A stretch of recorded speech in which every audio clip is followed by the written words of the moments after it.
আমি আবার নিজের শরীরের ভেতরে শক্তি নিয়ে তোমার সামনে চলে এসেছি, নাও নাও আবার দ্বিতীয়বার খেলা হবে। মুহাম্মদ রোকেনাকে ডাক দে বলে, রোকেনা ঠিক আছে, তুমি আগে আমাকে আঘাত করো।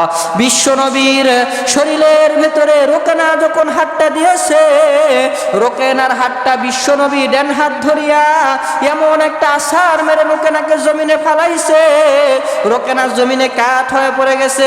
বিশ্বনবী রোকেনার বুকের উপরে উঠে বসলেন।